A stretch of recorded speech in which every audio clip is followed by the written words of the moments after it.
I'm Alicia Foster, 34 years old, and I thought I'd done everything right for my sister. I worked my way up to marketing director, bought a house in Madison, Wisconsin so she could live rent-free after our parents died in a car crash 3 years ago. I wanted to keep her close to give her a chance to build her own life. But everything changed when I took a bad fall at work, shattering my femur and ankle. I was stuck in bed, barely able to move, relying on my sister to help with the simplest things, grabbing a glass of water, picking up my phone. She was all I had living in the house I paid for. But 6 weeks in, something snapped. I spilled my coffee, and she exploded screaming, "We're not your servants." Her words hit like a slap, raw and venomous, like she'd been holding it in forever. I lay there, shocked, my leg throbbing, staring at the sister I'd given everything to. The betrayal cut deeper than the pain in my bones. I couldn't take it anymore. Her resentment, her ingratitude. So I looked her dead in the eye and gave her 5 minutes to pack up and leave. What happened next? It's a story of loyalty, tested trust, shattered, and a choice that changed everything. Stick around to see how far I went to take back my life. If you've ever felt betrayed by someone you trusted, leave a comment below. Share your story with me. Hit the like button if you want to see how this unfolds. Growing up in Madison, Wisconsin, our family looked like the perfect picture. My dad, Robert Foster, was my biggest cheerleader. He'd sit with me after school, helping with math homework, telling me I could be anything: a doctor, a lawyer, even a CEO. "You've got the brains, Alicia," he'd say, his eyes bright with belief. My sister, 6 years younger, got the same encouragement. Dad would scoop her up, telling her she'd change the world one day. He saw no limits for either of us. But my mom, Patricia Foster, had a different approach. She'd compare us constantly, pitting me against my sister.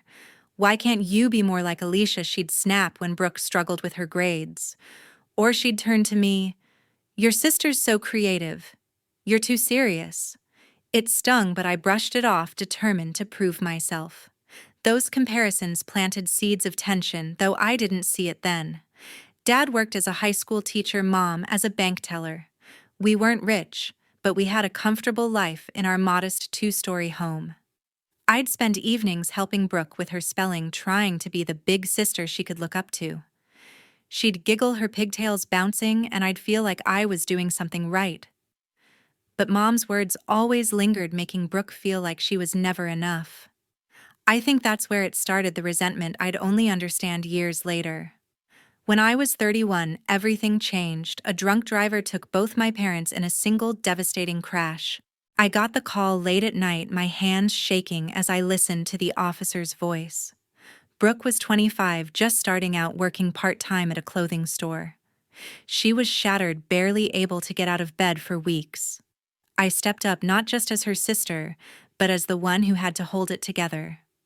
I'd already built a solid career as a marketing director at a fashion company in Madison. My salary was good 6 figures, and I wanted to give Brooke stability.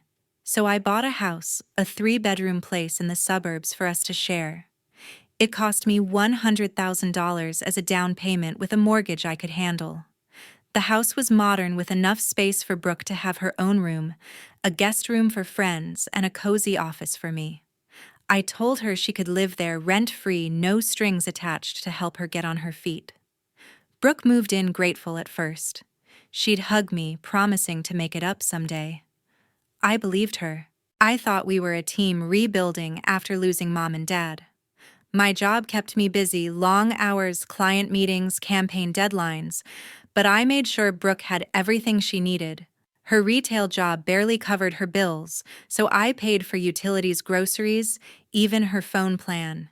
"You focus on finding your path," I'd tell her, echoing Dad's encouragement.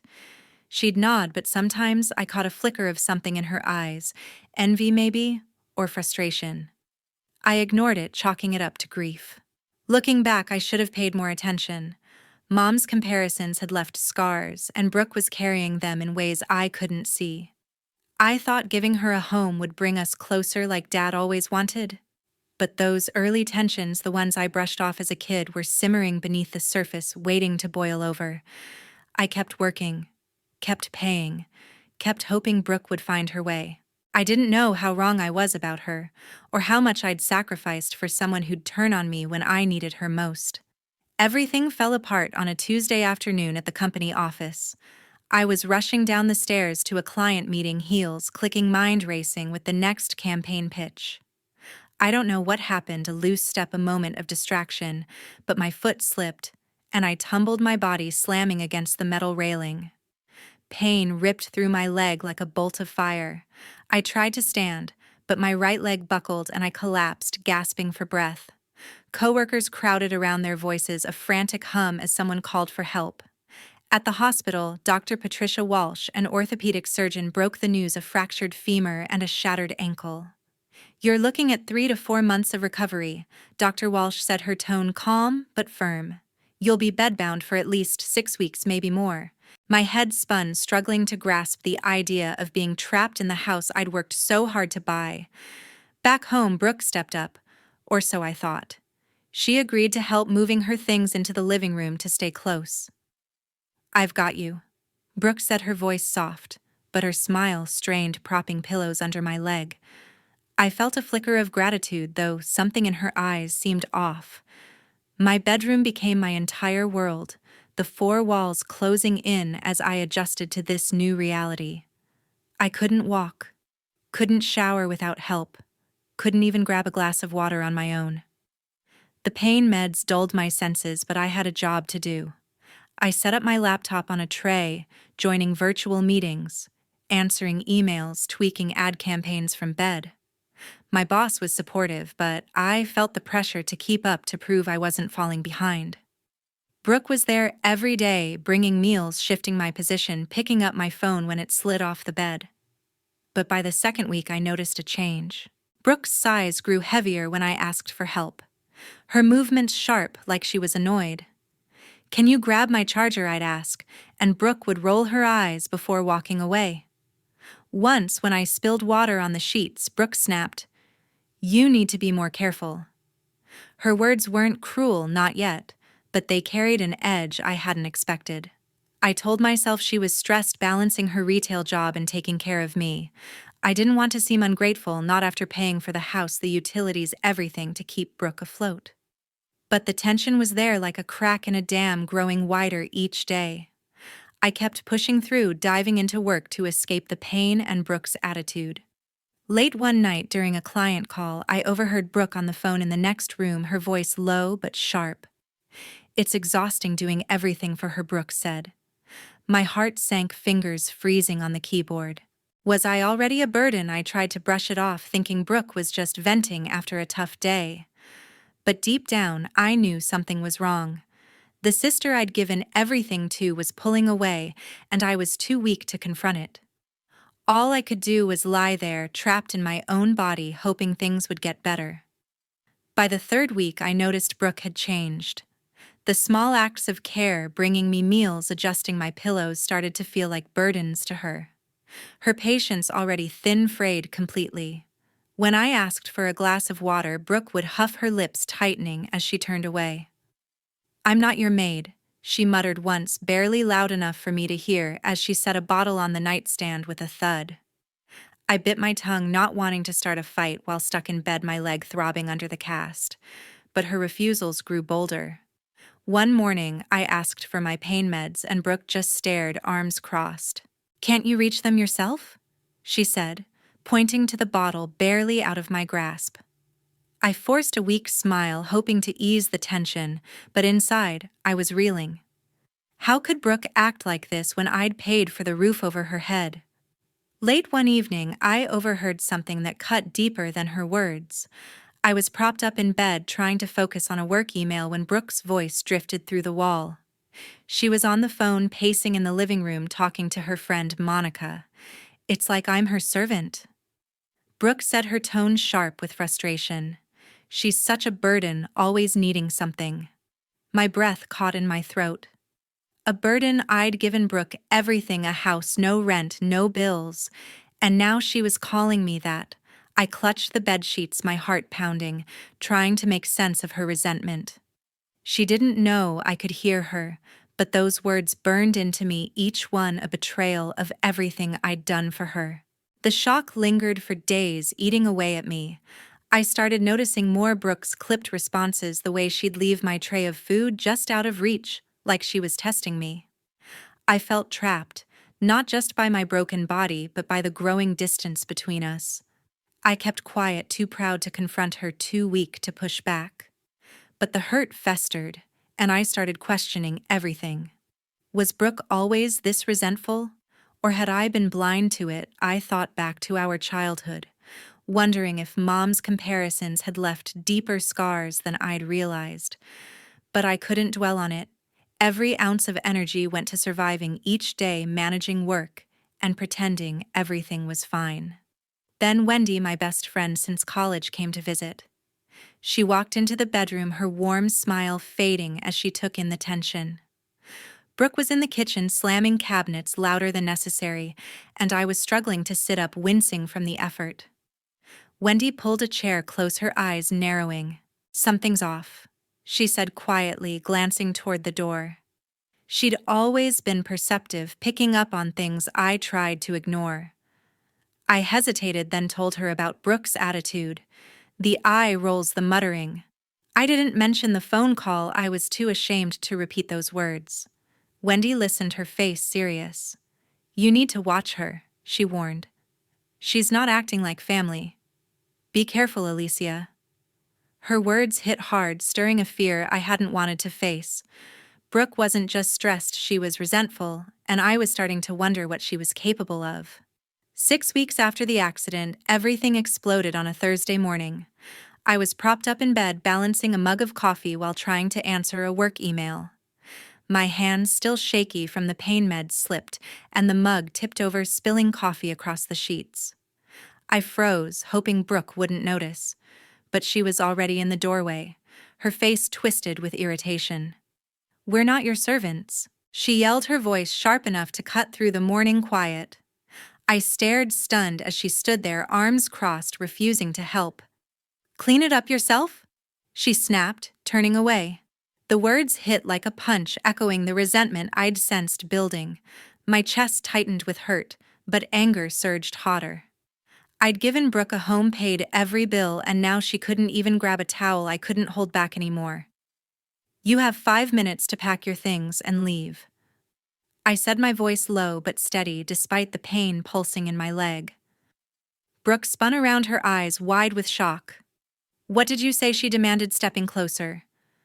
I repeated it louder this time, my anger drowning out the fear of being alone. "I've done everything for you, and this is how you treat me." The room felt electric, the air thick with years of unspoken tension. Brooke's face flushed red, and she started shouting, accusing me of holding the house over her head, of acting like I was better than her. I shot back, my voice shaking. "You've been living here for free, and you call me a burden." The argument escalated, words flying like knives. In the heat of it, I grabbed my phone to check a notification from my bank, something I hadn't done in weeks, too consumed by recovery. My heart stopped. There were transactions I didn't recognize: $5,000 to a luxury boutique, $2,000 for a new phone, another $3,000 on designer bags. "Did you take my money?" I demanded, holding up the phone. Brooke's face paled, her mouth opening then closing. "I deserved it." She finally spat, her voice defiant. "You're always flaunting your success, making me feel small." I needed something for myself. I was speechless, the betrayal slicing deeper than her words. She'd stolen from me, used my accounts while I was bedbound, unable to check. I pointed to the door, my voice cold. "Get out. Now." Brooke didn't back down, throwing insults, blaming me for everything: our parents' death, her struggles, my expectations. But I was done. "You've got nothing left to say," I said, cutting her off. "Leave, or I call the police." Her eyes flashed with anger, but she grabbed a bag, shoved some clothes in it, and stormed out, slamming the door behind her. The house fell silent, the echo of her departure ringing in my ears. I was alone, still trapped in bed, my leg aching, my heart shattered. Brooke was gone, but so was the illusion of the sister I thought I knew. I sat there staring at the coffee-stained sheets, wondering how it had come to this. 1 week after Brooke left, Wendy and I started cleaning the house. I was still bedbound, but Wendy insisted on helping moving boxes in the living room while I directed her from my wheelchair. We were sorting through old stuff, trying to make the space feel less heavy, when Wendy found a dusty USB drive tucked in a drawer. "What's this?" she asked, holding it up. Curious, we plugged it into my laptop, and a video popped up, a grainy recording of Mom and Dad filmed years ago on our old camcorder. They sat on the couch, smiling, their voices warm. Alicia, Brooke. Mom said, "We want you to love each other always, be there for one another, and make us proud." Dad nodded, adding, "You're both so strong. Build something beautiful together." The video ended and silence filled the room. My throat tightened, tears stinging my eyes. I'd failed them, hadn't I? The sisterhood they'd hoped for was gone. The weight of their words pressed on me. I kept replaying the video in my head, hearing Mom's voice, seeing Dad's smile. Had I been too harsh, kicking Brooke out? Part of me wondered if I'd pushed her too far, if my anger had been cruel. But another part whispered that maybe this was what Brooke needed, a wake-up call to face her actions, to grow up. Maybe cutting her off was the only way to set us both free. Still, the guilt gnawed at me, twisting with the pain of Brooke's betrayal. I'd given her everything, a home, stability, and she'd stolen from me. Was I wrong to hope she'd change, or was this the final break we'd both needed? I didn't have answers, only questions that kept me up at night. Determined to understand the full scope of Brooke's actions, I dug deeper into my bank accounts. I'd only glimpsed the transactions during our fight, but now with Wendy's help, I pulled up every statement. The numbers confirmed my worst fears. Brooke had transferred $10,000 to cover her credit card debt, racked up on luxury purchases, designer clothes, jewelry, even a spa weekend. I stared at the screen, my hands shaking. She hadn't just taken my money. She'd used it to live a life I was paying for while calling me a burden behind my back. Wendy squeezed my shoulder, her voice gentle but firm. "You didn't deserve this," she said. "She made her choices." Her words helped, but the sting of betrayal lingered, sharper than the pain in my leg. That's when I knew I needed help to process it all. Wendy recommended a therapist, Dr. Daniel Carter, who specialized in family trauma. I booked a virtual session, nervous but desperate to untangle the mess of emotions: guilt for failing Mom and Dad, anger at Brooke, hurt from her theft.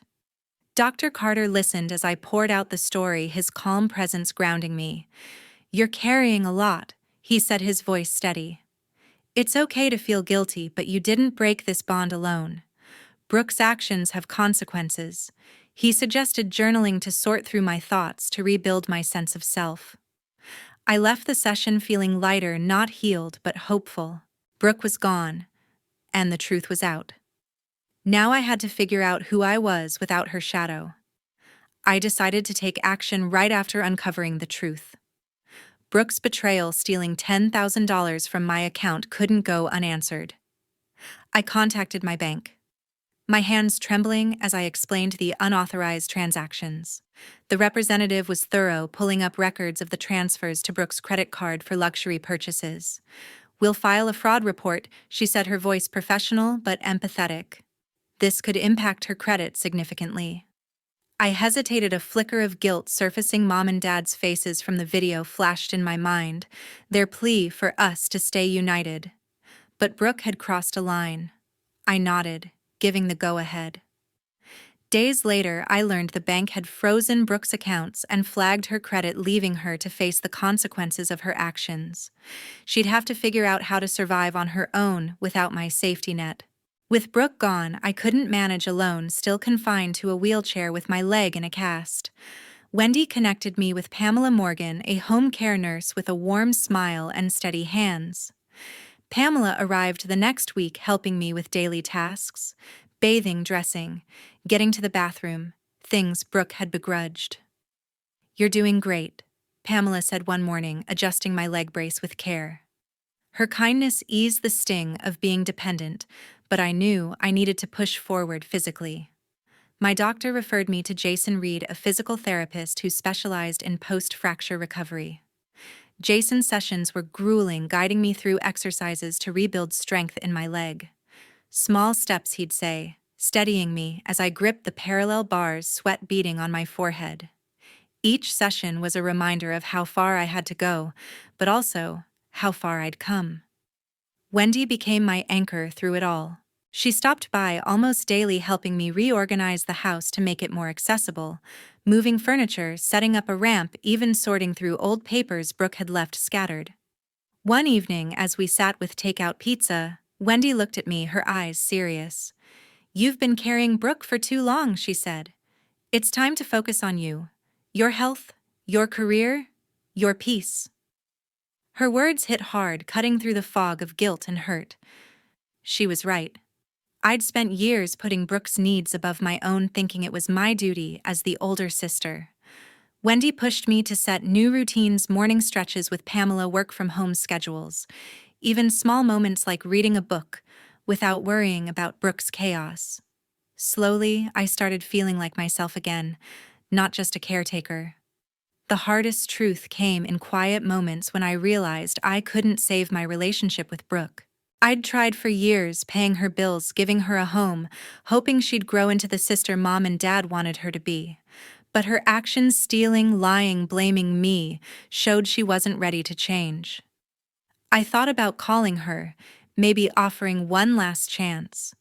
But Dr. Carter's words from our therapy sessions echoed, "You can't control her choices, only your boundaries."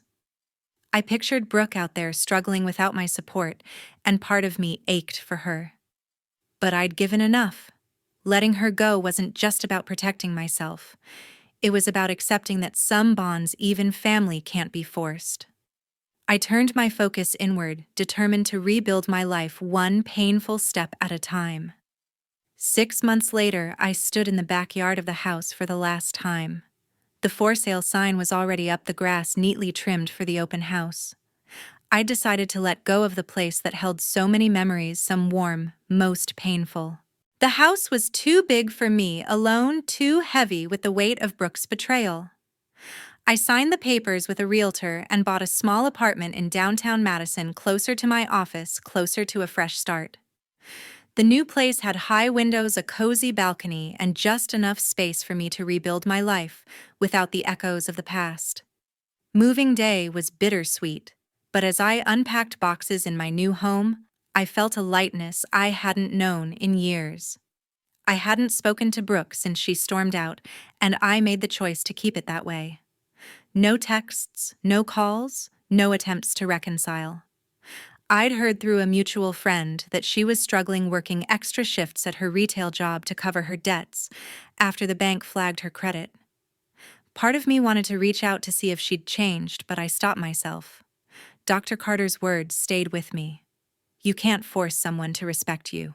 Brooke had shown me who she was through her theft, her resentment, her refusal to take responsibility. Letting her go wasn't easy, but it was final. I blocked her number, deleted her from my social media, and closed the door on a relationship that had drained me for too long. Wendy and my other friends became my lifeline. Wendy helped me settle into the apartment, organizing furniture and hosting a small housewarming with our college friends. Their laughter filled the space, a stark contrast to the tension that had defined my old home. I threw myself into my career, taking on new marketing projects with a focus I hadn't had in months. My leg was healing thanks to Jason's physical therapy sessions, and I could walk short distances without pain. I started jogging again, slow laps around a park near my apartment, feeling my strength return. Wendy joined me sometimes, cheering me on as I pushed past my limits. "You're unstoppable now," she said one morning, her grin wide. Their support reminded me I wasn't alone, that family could be chosen, not just inherited. Looking back, I learned a hard but necessary lesson. Setting boundaries isn't selfish, it's survival. I'd spent years believing family meant carrying Brooke's weight, no matter how much it hurt me. But family isn't just blood. It's built on mutual respect, trust, and accountability. Brooke broke that trust, and I had to choose myself over a toxic bond. That choice wasn't about revenge or cruelty, it was about protecting my peace, my future. As I stood in my new apartment watching the sunset from my balcony, I felt whole again. The scars were there, but they didn't define me. I was ready to move forward, grounded in the truth that I deserved a life built on my own terms.